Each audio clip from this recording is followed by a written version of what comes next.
नमस्कार दोस्तों, मैं राहुल कुमार आपका एक बार फिर से आपके YouTube चैनल सिमरन क्लासेस पे आपका हार्दिक स्वागत करता हूं। तो इसी तरह से मेरे साथ जुड़े रहेंगे। आज हम बात करने वाले हैं केमिस्ट्री के अगले टॉपिक पर। आप यदि कोई मेरे चैनल पे नया है तो चैनल को सब्सक्राइब करिएगा, वीडियो को लाइक करिएगा और जो है क्लास को शेयर करना ना भूलिएगा। आज हम बात करने वाले हैं संकुलन क्षमता पर। ठीक है, संकुलन क्षमता पे हम बात करने वाले हैं।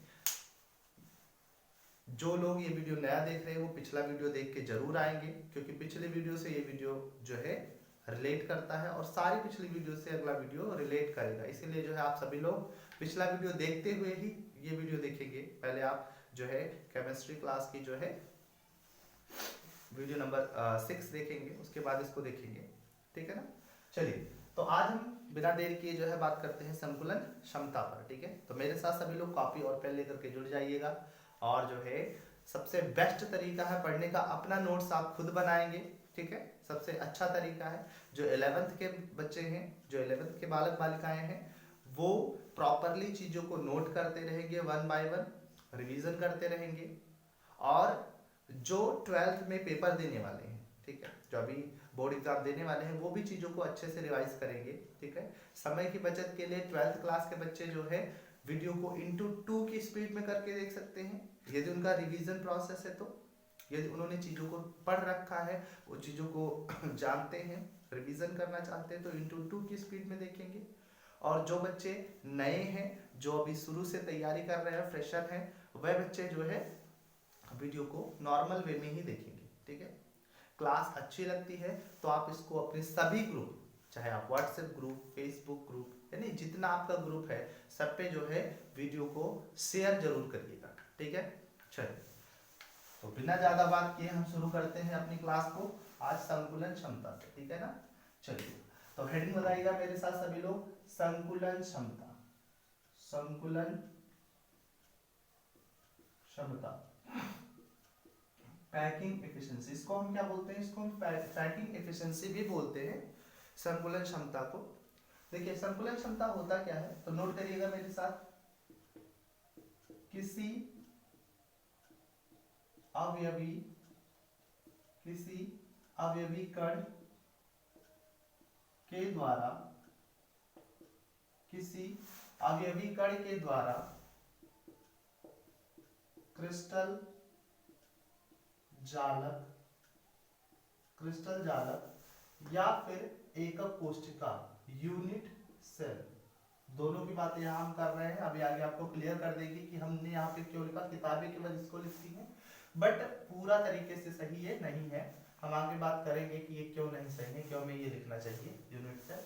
तो किसी अवयवी कण के द्वारा क्रिस्टल जालक या यूनिट सेल का घेरा गया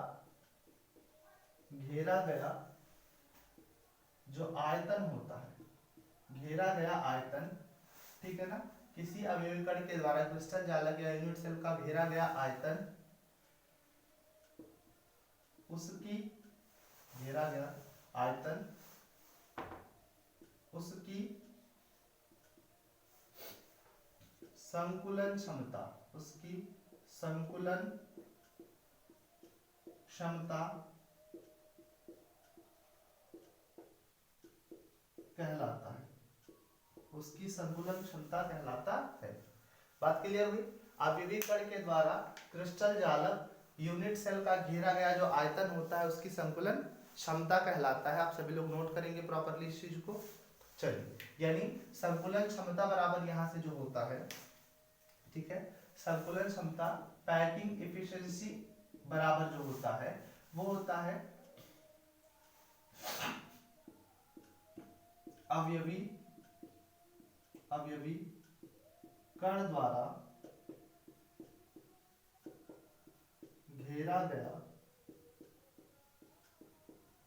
आयतन, अवयवी कण द्वारा घेरा गया आयतन बटे जो है क्रिस्टल जालक द्वारा, सॉरी, क्रिस्टल जालक या तो यूनिट सेल, ठीक है ना, क्रिस्टल जालक या फिर यूनिट सेल का कुल आयतन, गुणे का 100, ठीक है। ये होता है हमारा आवयविक जो है पैकिंग एफिशिएंसी, संकुलन क्षमता। नोट करेंगे सभी लोग, नोट करिएगा, इसे हम कहते हैं संकुलन क्षमता, ठीक है। वीडियो को पॉज करेंगे और नोट करेंगे, नोट कर लिए। अब देखिएगा यहां पर हम जो है किसको स्टडी करने वाले हैं, तो यहां पर हम क्यूबिक सिस्टम को, है ना, कौन से लैटिस को या किस प्रकार के हम जो है यूनिट सेल की बात करेंगे, तो आज सिंपली हम क्यूबिक यूनिट सेल की बात करने वाले हैं। घनी आपने पढ़ा था शुरू में ही, पिछले वीडियो में हमने जो है इस बात की चर्चा करी है कि जो हमारा क्यूबिक यूनिट्स जो हमारे लैटिस होते हैं या क्रिस्टल जालक होते हैं, क्रिस्टल जालक 7 प्रकार के होते थे, ठीक है ना। जो हमारे क्रिस्टल जालक होते थे वो 7 प्रकार के जालकों से 14 प्रकार के ब्रेवेज लैटिस बनाए जा सकते थे, ठीक है। इस बात को जो है पढ़ा था हम लोगों ने, है ना। उसमें हमें सबसे पहला वाला जो था क्यूबिक सिस्टम था, ठीक है, क्यूबिक लैटिस सिस्टम था, तो उसी के बारे में हमें आज जो है डिस्कशन करना है। और एक और हेक्सागोनल के बारे में बात करना है, तो वो एक अकेला है, इसके बारे में हमें थोड़ा अच्छे से चर्चा करनी पड़ेगी। तो यहाँ पर देखिएगा ये 3 प्रकार के जो है यूनिट सेल का फॉर्मेशन करते हैं। 3 वो यूनिट सेल कौन है, पहला तो हमारा होता है सिंपल या प्रिमिटिव, इसी को भी कहा करते थे, सिंपल क्यूबिक यूनिट सेल बनाता था ये, सिंपल क्यूबिक यूनिट सेल, जैसे को प्रिमिटिव भी कहा करते थे, आद भी कहा करते थे, ठीक है ना। दूसरा हमारा होता था face centred cubic unit cell, इसको हम जो है शॉर्ट फॉर्म में एफसीसी भी कहेंगे आगे। तीसरा हमारा होता था body centred cubic unit cell, इसको हम शॉर्टली बीसीसी भी कहेंगे, ठीक है ना। तो ये 3 जो है यूनिट सेल हमें अच्छे से देखने हैं, उसके बाद में एक एचसीपी बचेगा, उसकी भी बातें करेंगे ओवरऑल। चलिए यहाँ पे हमें 2 चीजें देखनी पड़ेंगी, एक तो हमें देखना पड़ेगा इज लेंथ, कोर की लंबाई, और जो इनके अवयवी कण हैं उनके बीच का रिलेशन, क्या उनके बीच रिलेशन है, ठीक है ना। और एक हमें देखना पड़ेगा कि जो है संकुलन क्षमता उनकी क्या है। 2 बातों पे हम स्टडी करेंगे, 2 बातों पे चर्चा करेंगे। चलिए तो सभी लोग जो है एकदम से केयरफुली होकर बैठ जाइए, ठीक है, ध्यान रखते हुए। आज जो डेट है वो डेट है आज 30 दिसंबर 2022। आने वाले दिनों में हम बढ़ चलेंगे 23 की तरफ। तो सभी लोग अपनी पढ़ाई को इसी प्रकार से जारी रखेंगे, समय बीतता रहेगा और हम अपनी पढ़ाई करते रहेंगे, और एक समय आएगा जब हम अपने मुकाम तक पहुंच जाएंगे, ठीक है ना। चलिएगा तो सभी लोग जो है मेरे साथ हेडिंग लगाएंगे, अगली हेडिंग लगाएंगे सरल घनीय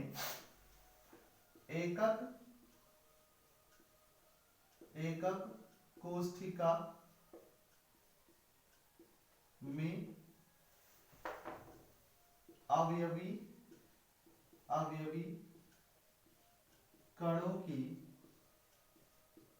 संकुलन क्षमता। बात क्लियर हुई, ठीक है ना। सरल घनीय एकक कोशिका में अवयवी कणों की संकुलन क्षमता, ठीक है। देखिए अब हमने यहाँ बात करा है सरल घनीय एकक कोशिका सिंपल क्यूबिक यूनिट सेल की, तो आप सभी लोग पढ़ रखे हैं सिंपल क्यूबिक यूनिट सेल क्या होता था, आप सब लोगों ने पढ़ा है सिंपल क्यूबिक यूनिट सेल क्या होता है।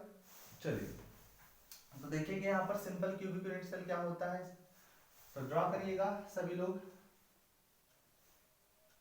जब तक यहाँ पे ड्रॉ कर रहे हैं आप लोग वीडियो को पॉज करेंगे, पॉज करके जो है कमेंट सेक्शन में जरूर लिखेंगे कि क्यूबिक सेल में कितने एटम कंट्रीब्यूट करते हैं, है ना, पूरा यूनिट सेल में कितने एटम कंट्रीब्यूट कर रहे हैं, और साथ ही साथ उनके जो हमारे अवयवी कण हैं वो कहाँ पर होते हैं, है ना, कहाँ कहाँ पे प्रेजेंट होते हैं, इस बात को लिखेंगे तब तक, ठीक है ना। साथ ही साथ आप ये वीडियो कहाँ से देख रहे हैं, आप कौन से स्कूल में पढ़ते हैं, अपने स्कूल अपने कॉलेज का जो है नाम भी कमेंट सेक्शन में छाप देंगे, ठीक है। चलिएगा, तो हम देख पा रहे हैं कि यहाँ से जो हमारे यूनिट सेल है, यूनिट सेल में जो सिंपल क्यूबिक यूनिट सेल है वहां पर परमाणु ऐसे कोनों पर होते थे, ठीक है ना, खाली और खाली कोनों पर होते थे। और इस यूनिट सेल में जो परमाणुओं का कंट्रीब्यूशन रहता था वो रहता था 1, ठीक है ना, 8 कोनों पर होते थे, 1/8 कंट्रीब्यूट करता था एक कोना, और जो 8 कोने मिलाकर बनाते थे 1/8 गुणे 8, 8 से 8 मर जाता था, 1 बचता था, ठीक है ना। चलिए यहाँ पर बात करेंगे। अब देखिए आगे वाले फेसेस को अगर हम ले लें, आगे वाले फेस को अपने ले लें, तो आप देख पा रहे होंगे कि यहाँ एक परमाणु कुछ इस तरह से होगा, ठीक है, एक परमाणु ऐसे होगा, एक परमाणु हमारा यहाँ इस तरह से होगा, ठीक है, कुछ इस तरह से परमाणु होंगे, ऐसे चारों कोनों पर, 8 कोनों पर जो है परमाणु अवेलेबल होंगे, उपस्थित होंगे, ठीक है, ये बात क्लियर है। अगर इसको हम पॉइंट ए ले लें, इसको पॉइंट बी ले लें, है ना, तो यहां से यहां तक की जो दूरी थी ये एक कोर की लंबाई है, ठीक है, तो कोर की लंबाई को हम लिखते हैं ए से, ठीक है। और देखो यहां से यहां तक अगर हम चल रहे हैं तो ये वाली डिस्टेंस हमारी 1 रेडियस है, और यहां से यहां तक अगर हम चल रहे हैं तो ये वाली डिस्टेंस 1 रेडियस है, ठीक है, यानी जो हमारा ए है वो बराबर हो जा रहा है 2r के, ठीक है ना, 2r के। तो हम कह सकते हैं, यहां से सभी लोग हेडिंग बनाएंगे, कोर की लंबाई, कोर की लंबाई तथा अवयवी अवयवी कणों की त्रिज्या में संबंध, है ना, कोर की लंबाई और अवयवी कणों की त्रिज्या में संबंध, क्या संबंध देखने को मिल रहा है, ठीक है, नोट करेंगे सभी लोग। अवयवी कणों की त्रिज्या में संबंध, क्या संबंध देखने को मिल रहा है, तो सर यहाँ संबंध ये है कि जो हमारा A से B तक हम चले हैं वो बराबर 2r चले हैं, और ये बराबर है a के, है ना, तो हम कह सकते हैं कि यहाँ r बराबर क्या होगा, a/2, ये संबंध है। जहां r क्या है, जहां r परमाणु की या गोले की त्रिज्या है, ठीक है, या अवयवी कणों की त्रिज्या, और a क्या है, कोर की लंबाई है, ठीक है ना, बात क्लियर हुई यहाँ से। अब हम देखेंगे संकुलन क्षमता, पैकिंग एफिशिएंसी के बारे में, ठीक है। चलिए नोट करिएगा सभी लोग, संकुलन क्षमता बराबर क्या होता था, गोलों द्वारा या अवयवी कणों द्वारा, ठीक है ना, ध्यान देंगे, अवयवी कणों द्वारा या गोलों द्वारा घेरा गया आयतन, ठीक है ना, बटे का होता था जो यूनिट सेल है उसका आयतन, यूनिट सेल का आयतन, और ये गुणे होता था 100, ठीक है ना, ये बात हम जानते हैं, क्योंकि परसेंटेज के टर्म में निकालना है तो आपको पता है कि परसेंटेज के टर्म में निकालेंगे तो इंटू 100 करना पड़ेगा। चलिए, गोले द्वारा घेरा गया आयतन, अब देखिए इसमें कितने गोले पार्टिसिपेट करते थे, उसके साथ इसमें जो है करते थे 1 भाई, 1/8 कंट्रीब्यूट करता था प्रॉपर जो है एक कोने पर, और कई कोना था, 8 था, 8 से 8 को मारा और 1 बच गया, यानी एक जो है हमारा अवयवीकरण कंट्रीब्यूट करता है पूरे क्रिस्टल सिस्टम के अंदर। देखिए आप कई लोग जो है जो ये बात नहीं समझ पा रहे हैं वो जाकर के जो है पिछली वीडियो में जहां पे मैंने गणना करना बताया था वहां पे आप समझेंगे इस बात को, ठीक है ना, बस समझ में पिछली वीडियो में जाकर के देखेंगे, हम कमेंट सेक्शन में लिंक जो है पिनअप कर देंगे, वहां से आप देख लीजिएगा। तो यहाँ पर हम बात करेंगे गोलों द्वारा घेरा गया आयतन, तो एक गोले का जो आयतन होता है सर वो 4/3 पाई r क्यूब होता है, एक गोले का जो आयतन होता है वो होता है 4/3 पाई r क्यूब, ठीक है।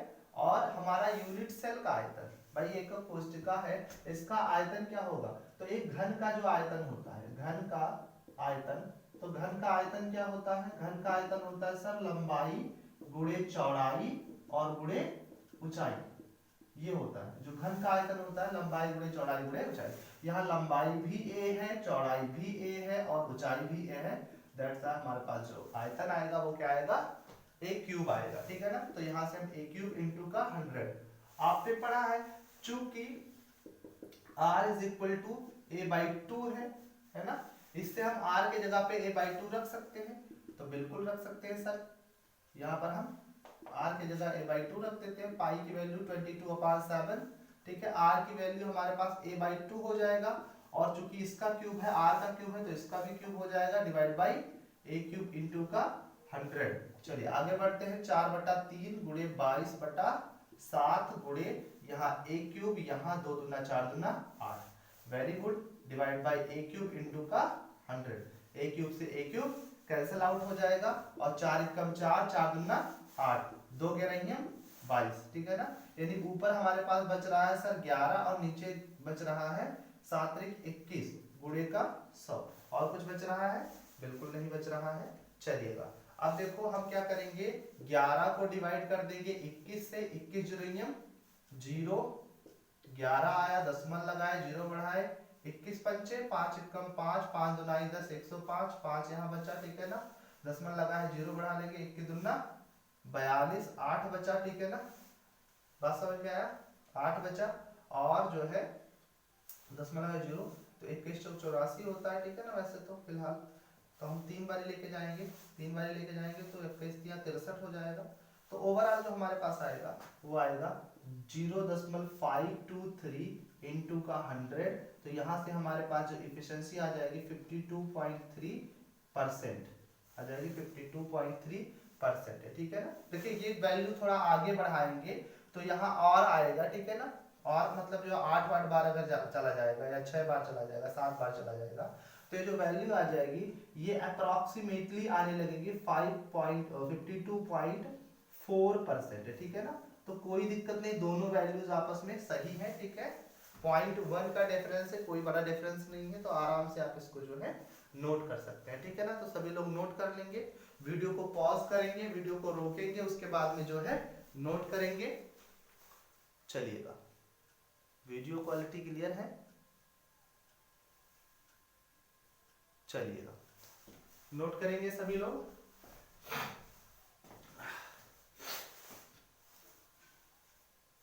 मिटाना जाए, 1 2 3 4 मिटा रहे हैं। तो इस प्रकार से आपने देखा कि जो हमारा सिंपल क्यूबिक यूनिट सेल है उसमें जो पैकिंग एफिशिएंसी होती है वो होती है 52.3 समथिंग, ठीक है ना।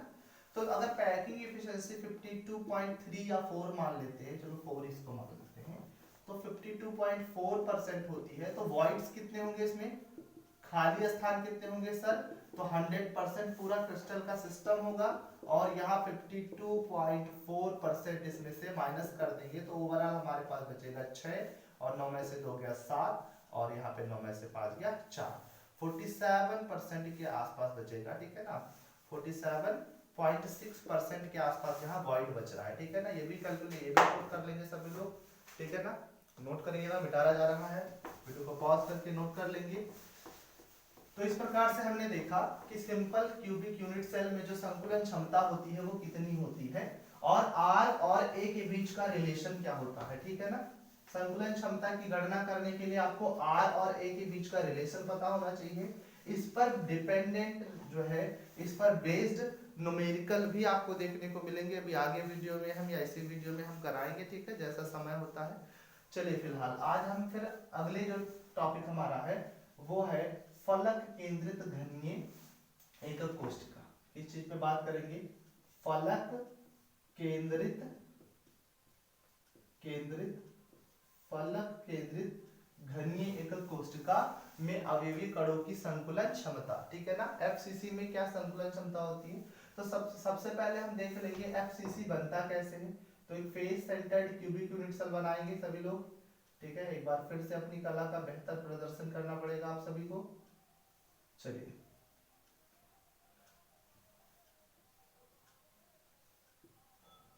कुछ इस तरह से एक क्यूबिक यूनिट सेल बना दिया गया। अब देखिए आप सभी लोग पढ़ चुके हैं face centred cubic unit cell में जो परमाणु होते हैं या जो अवयवी कण होते हैं कहाँ पर प्रेजेंट होते हैं। सभी लोग कमेंट सेक्शन में जाकर छाप देंगे कि जो हमारे अवयवी कण होते हैं वो कहाँ पर होते हैं, ठीक है ना। जो वीडियो को पॉज करेंगे और जाके कमेंट सेक्शन में लिखेंगे सर यहाँ पर होते हैं।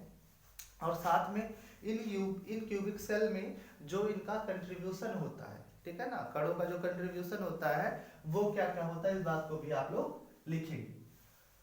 चलिए तो हम बात करते हैं। देखिए सर यहाँ पर कोनों पर तो होते ही हैं, परमाणु कोने पर या हमारे अवयवी कण कोनों पर होते हैं, और इसके साथ ही साथ कोनों के साथ साथ ये जो है फेस सेंटर पर भी होते हैं। ऐसे फेस सेंटर पर भी उपस्थित होते हैं, इस तरह से फेस सेंटर पर भी उपस्थित होते हैं, इस तरह से। बात क्लियर हुई? चलिए तो यहां पर जो है हमारे जो अवयवी कण है, हेडिंग लगाएंगे अवयवी कण तथा गोले की अवयवी कण की त्रिज्या, अवयवी कण की त्रिज्या तथा अवयवी कण की त्रिज्या तथा, ठीक है ना, कोर की लंबाई, कोर की लंबाई में संबंध, कोर की लंबाई में संबंध, ठीक है। अवयवी कण की त्रिज्या और कोर की लंबाई में संबंध, क्या संबंध है? तो किसी एक फलक को ले लेते हैं, आगे वाले फेस को लेते हैं, जो आगे वाला है, तो आप देख पा रहे हैं, बाकी सबको मिटा दे रहे हैं, आगे वाले फेस को लेते हैं। तो यहाँ पर आप देख पा रहे हैं ये एक फलक विकर्ण है, देख पा रहे हैं, तो ये एक फलक विकर्ण है जहां पर एक परमाणु यहाँ पर है, एक परमाणु का जालक यहाँ पर है और एक परमाणु यहाँ पर है, ठीक है ना। आप देख पा रहे होंगे इसमें जो परमाणु है वो कुछ इस तरह से अरेंज्ड होंगे,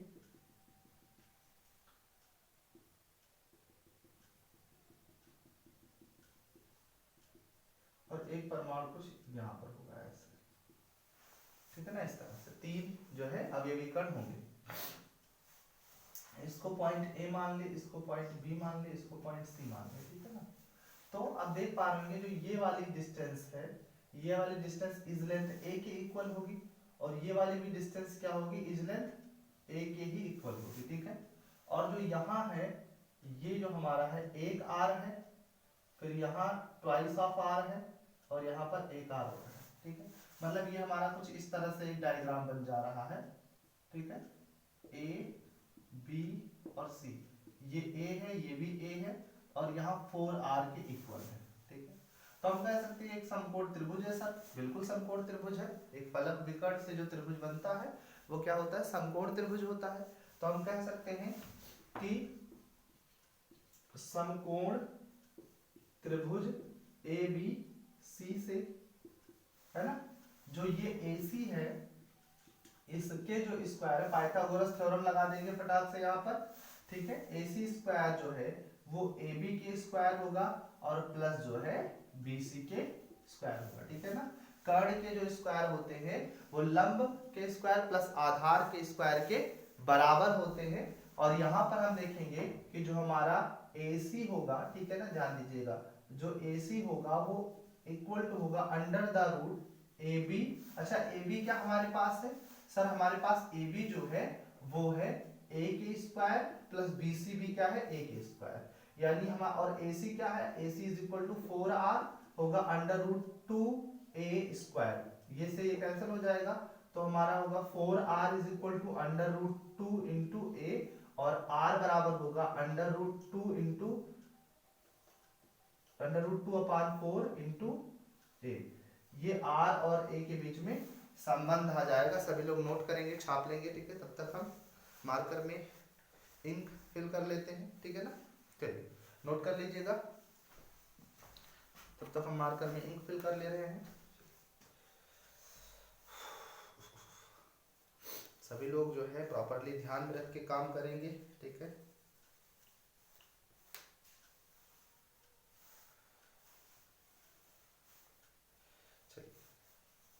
देखिएगा बच्चों, मैं मार्कर में इंक ही फिल कर रहा हूँ, है ना। तो जिन बच्चों को कुछ और डाउट होगा वो ध्यान रखेंगे, आपके सामने इंक फिल किया जा रहा है।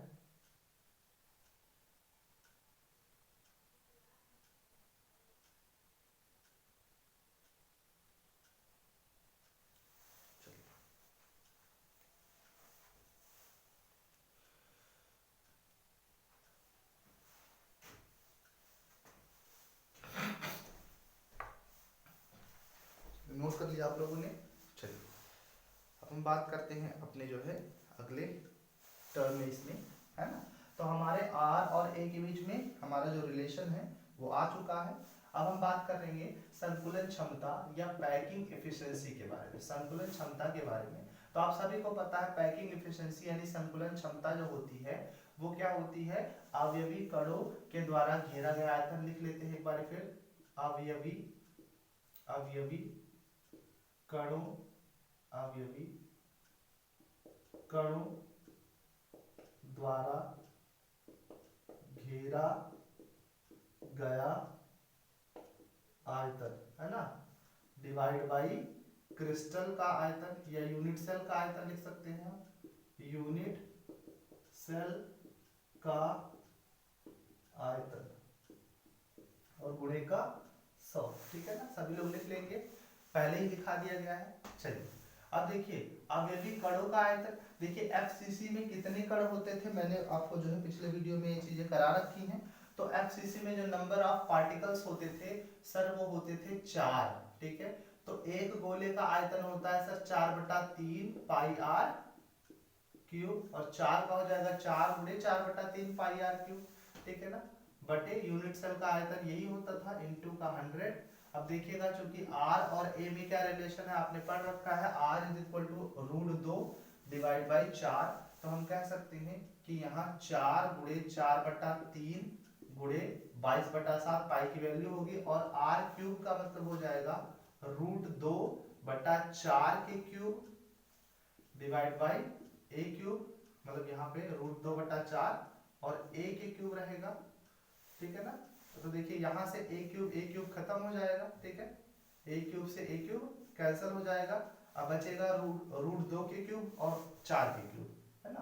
तो हम कह सकते हैं 4 गुणे 4 गुणे 22 गुणे √2 मिलकर क्या हो जाएंगे 2 इंटू √2, ठीक है ना, डिवाइड बाई 3 गुणे 7 गुणे 4 के क्यूब है, तो 4 इंटू 4 हो जाएगा, ठीक है ना। देखिए 2 4 से 2 4 खत्म हो गया, 2 दूनी 4 खत्म हो गया, 2 11 22, ठीक है ना। और कुछ खत्म होने वाला है नहीं, खत्म होने वाला है, ठीक है।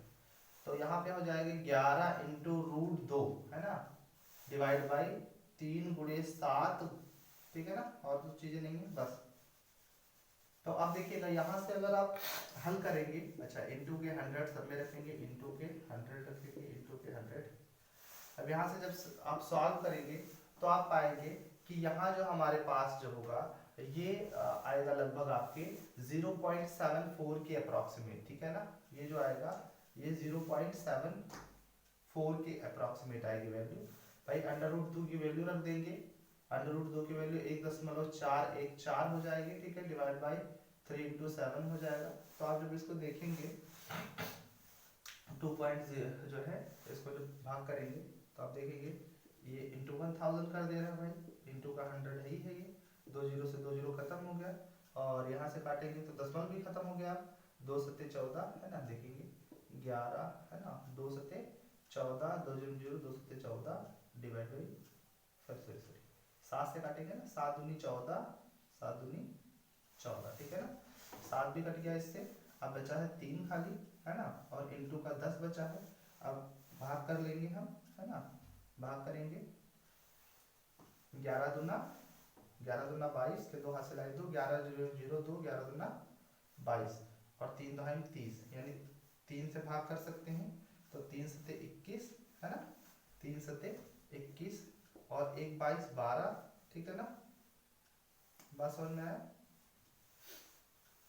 3 7 21 1 22, ठीक है ना, और 12 उतर आया, ठीक, 3 चौक 12, 2 उतर आया, दशमलव लगाया 0, 3 6 18, है ना, और 2 20 से 6 6 आपका चला जाएगा, ठीक है ना। तो हमारे पास जो ओवरऑल वैल्यू आएगी इसकी, ठीक है, ओवरऑल वैल्यू हमारे पास आएगी ये, है ना, हमने जो भाग करा ये आएगा 10 से अभी करना है भाग, तो 1 पॉइंट आगे चला जाएगा, तो ये आएगा ओवरऑल 74, है ना, ठीक है, 74% के इक्वल आ जाएगी, ठीक है। इस बात को आप समझ लेंगे कि जो वैल्यू आने वाली है काटने पीटने पर ये ओवरऑल 7.4 मतलब 0.74 आएगी, और जो हमारे पास उत्तर आएगा 74 के अप्रोक्सीमेट वैल्यू आ जाएगी, ठीक है। यानी हमारी जो इसकी संकुलन क्षमता बनेगी वो 74% के आसपास बनने वाली है, ठीक है। नोट कर लेंगे सभी लोग नोट करेंगे, ठीक है। 74% के आसपास वैल्यू आने वाली है, ठीक है, नोट करिएगा।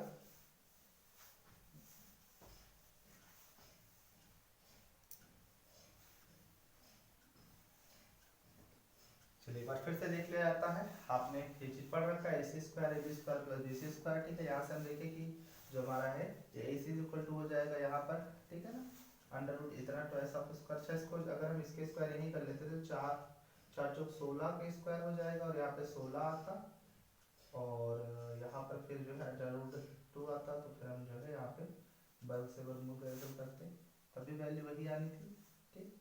अगर यहाँ पर ना लगाते तब भी वैल्यू वही आनी थी, तो रूट 2 डिवाइड बाई 4 ए आ जाता।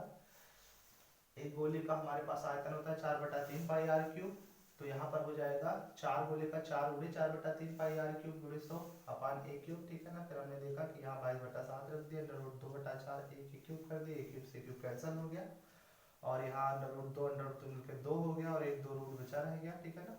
फिर हम यहाँ पे क्या करें, नीचे 7 4 और 4 को 3 7 और 4 को 3 बारी, ठीक है ना, 3 7 4 को 3 बारी, क्योंकि क्यूब लगा हुआ था हमने काट दिया, जो है 4 से 4 कट गया, 2 दूना 4 कट गया, 2 हुआ, 2 11 22 कट गया, 11 आया, 11 रूट 2 बचा, 3 गुणे 7 बचा, यहाँ पे 11 रूट 2 3 गुणे 7 गुणे 100 कर दिए, इसके वैल्यू रख दिए, ठीक है ना। और इसके वैल्यू रखने के बाद में यहाँ पर जो हम कैलकुलेट करेंगे तो 74% के आसपास आएगा, ठीक है। चलिए कैलकुलेशन आप सभी लोग कर लीजिएगा, ठीक। यहाँ पर हम जो वैल्यू रखेंगे वो वैल्यू हमारे पास कितना आया है, ये आया है 0.74 के अप्रोक्सीमेट इंटू 100 करेंगे तो हमारे पास वैल्यू आएगा 74%, ठीक है ना। फिर पिछले वाला भी नोट कर लेंगे, अंडर रूट 2 की वैल्यू 1.414 होगी। चलिए अब यहाँ पर हम देखेंगे, यहाँ पर हम देखने वाले हैं कि वॉइड्स कितने बच रहे हैं, जो खाली स्थान है वॉइड्स, ठीक है ना। वॉइड्स कितने बच रहे हैं, रिक्तियां कितनी बच रही हैं, तो सर 100% में से माइनस कर देंगे 74% को, तो हमारे पास आएगा 10 में से 4 गई 6 और जो है हमारे पास 9 में से 7 गया 2, ठीक है ना। 26% 26% अप्रोक्सीमेट हमारे पास क्या आने वाला है, वॉइड्स आने वाला है। सभी लोग नोट करेंगे, छाप लेंगे एकदम से, ठीक है, बिना देर के सभी लोग जो है छाप लेंगे। वीडियो को पॉज करके चीजों को नोट करेंगे सब लोग, वीडियो को पॉज करके नोट करिएगा। चलिए मिटारा जा रहा है, चलिए। तो अब जो हमें तीसरा देखना है वो देखना है काय केंद्रित, ठीक है ना, काय केंद्रित घनीय एकक कोशिका, ठीक है। फलक केंद्रित हमने देख लिया, अब हम बात करने वाले हैं काय केंद्रित घनीय एकक कोशिका के में अवयवी कणों की संख्या की, ठीक है ना। काय केंद्रित घनीय एकक कोशिका में अवयवी कणों की संख्या की, ठीक है ना। अब देखें बॉडी, जो हमारा body centred cubic unit cell है उसको पहले ड्रॉ कर लेते हैं, ठीक है। Body centred cubic unit cell उसको ड्रॉ करेंगे, तो यहां से ये हमारा जो हो जाएगा बॉडी सेंटर्ड, आपको पता है यहाँ पे कोनों में होते हैं और एक बॉडी के अंदर होता है। हमें बॉडी के विकर्ण को लेना है, काय विकर्ण को, तो एक परमाणु यहाँ पर, एक परमाणु यहाँ पर, एक परमाणु, होते सारे कोने पर है पर हमें काय विकर्ण से मतलब था तो हमने जो है इस तरह से ड्रॉ करा, इसको हम बोलते हैं काय विकर्ण, ठीक है ना। या बॉडी जो है आपका विकर्ण होता है उसको हम बोलते हैं, ठीक है ना। चलिए अब यहाँ से देखिए जो ये वाली डिस्टेंस हमारे पास आ रही है, ये a आ रही है और यहाँ से यहाँ तक की डिस्टेंस भी आ रही है a और यहाँ से यहाँ तक की डिस्टेंस भी आ रही है, ये तीनों डिस्टेंस a है। और जो ये विकर्ण आ रहा है 4r के इक्वल आ रहा है क्योंकि एक परमाणु यहाँ बीच में होगा, दो कोने पर होगा तो 4r के इक्वल आ जाएगा, ठीक है। तो यहाँ से हम देखेंगे कि जो हमारे कोर की लंबाई है a है तथा जो त्रिज्या r है में क्या संबंध आ रहा है, में संबंध देखेंगे सबसे पहले। तो आपने पढ़ा इसके रिस्पेक्ट में हम क्या कर देते हैं, पाइथागोरस थ्योरम लगा देते हैं इसके रिस्पेक्ट में। तो यहाँ से भी जो 4r के स्क्वायर होने वाला है ये होने वाला है a के स्क्वायर प्लस a के स्क्वायर प्लस a के स्क्वायर, ठीक है ना। तो 4r स्क्वायर मतलब 16r स्क्वायर, ठीक है। और यहाँ हो जाएगा 3a स्क्वायर, यहाँ r स्क्वायर बराबर हो जाएगा 3/16 a स्क्वायर और r इज इक्वल टू हो जाएगा अंडर द रूट 3/16 a²।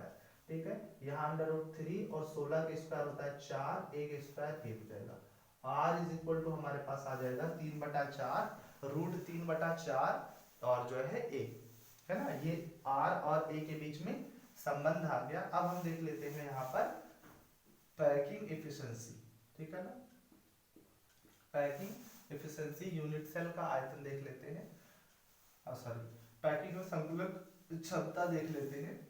संकुलन क्षमता हमारे पास देखिए, बॉडी सेंटर्ड जो है क्यूबिक यूनिट सेल में परमाणुओं की संख्या कितनी होती थी सर? आपने पढ़ा है कि इसमें जो है कोनों पर होते थे 1 और जो सेंटर में होते थे वो होते थे आपके 1, तो कुल मिला के कितने होते थे?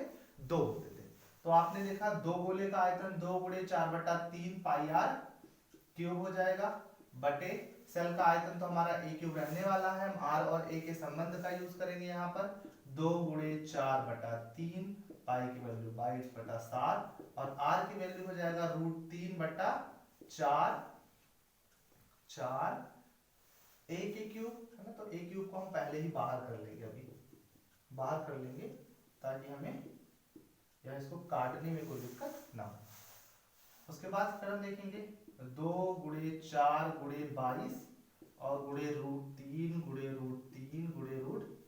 सर, क्योंकि रूट पे 3 है, क्यूब है, और नीचे 3 × 7 × 4 × 4 × 4। अच्छा, सबके 100 नहीं लगाना भूलेंगे भाई, परसेंटेज के टर्म में हम बात कर रहे हैं तो फ्रैक्शन को 100 से मल्टीप्लाई करने पर ही जो है परसेंट बनता है। तो आपने देखा सर 4 ने 4 को मारा, फिर आपने देखा 2 दूना 4 हुआ, ठीक है, बात क्लियर हुई है ना। फिर 2 11 22 हुआ, ठीक है। अब नीचे ये दोनों तो खत्म हो गए। देखो ये 3 जो है 2 √3 को खत्म कर सकता है, क्योंकि रिलेशन इसमें ये है कि √3 × √3 का जो मल्टीप्लाई होता है वो 3 होता है। तो ये दोनों √3 मिलकर 3 के इक्वल हो गए, खत्म हो गए।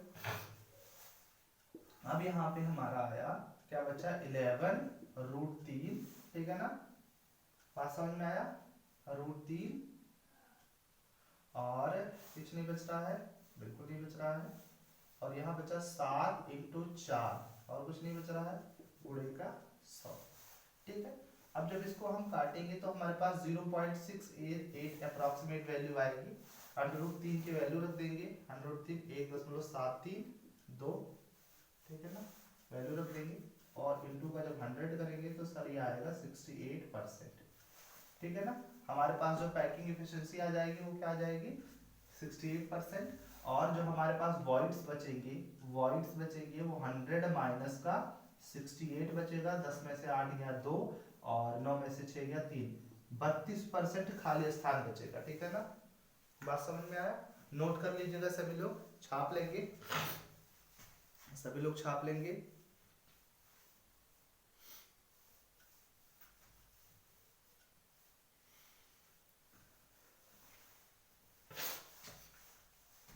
चलिए मिटारा जाए।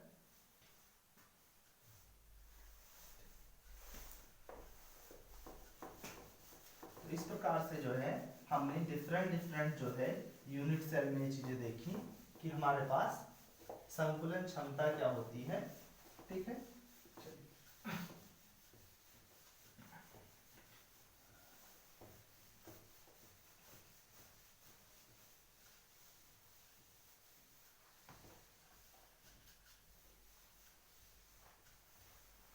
चलिए एक क्वेश्चन कर लेते हैं इसी पर बेस्ड, ठीक है। चलिए नोट करेंगे सभी लोग क्वेश्चन। एक क्रिस्टल फलक केंद्रित घनीय संरचना में क्रिस्टलित है या जो है संरचना में क्रिस्टलित है की जगह लिख दिया व्यवस्थित है यदि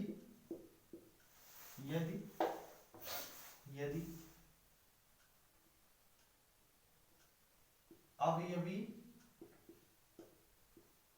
कणों की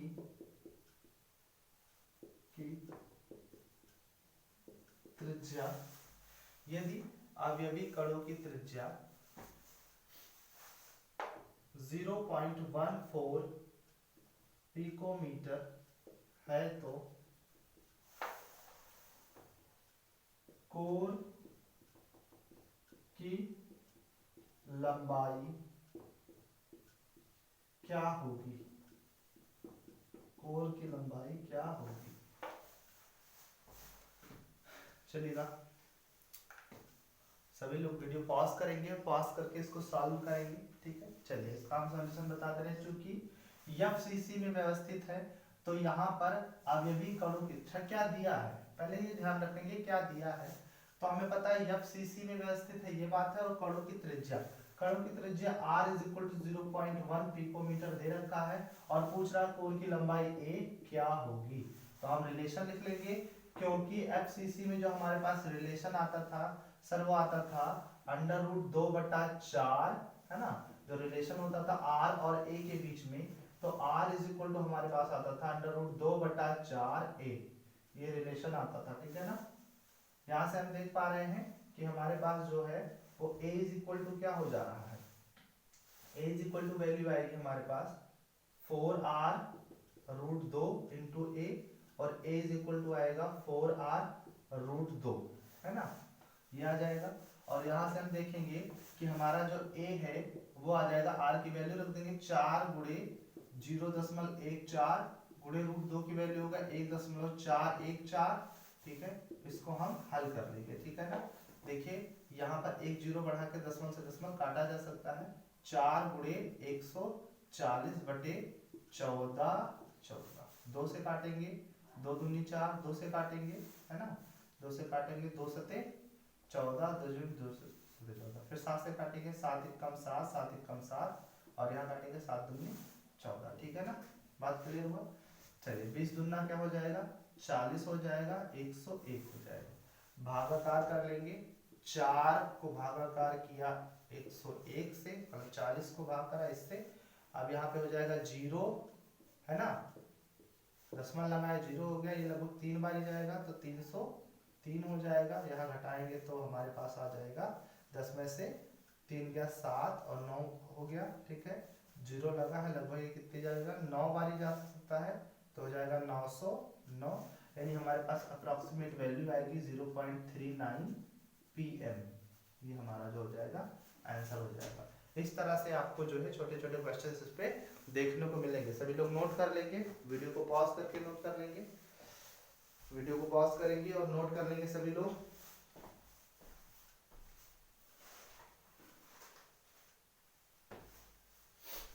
चलिए समझ में आ गया। तो इसी तरह से आप सभी लोग जो है मेरे साथ जुड़े रहेंगे, हम इसके आगे की बातचीत करेंगे नेक्स्ट वीडियो में। तो अगर आपको ये सेशन अच्छा लगता है, आपको हेल्पफुल लगता है, तो जो है सभी लोग वीडियो को लाइक करेंगे, चैनल को सब्सक्राइब करेंगे और शेयर करेंगे, ताकि ढेर सारे बच्चों को जो है हेल्प मिल सके, ढेर सारे बच्चों को सुविधाएं मिल सके यहाँ से, ठीक है। और जो है कल तक के लिए सभी लोग अपना ध्यान रखेंगे, ठीक है। हम कल फिर मिलते हैं एक नए टॉपिक के साथ में, ठीक है। तब तक के लिए जो है बाय बाय, टेक केयर, जय हिंद।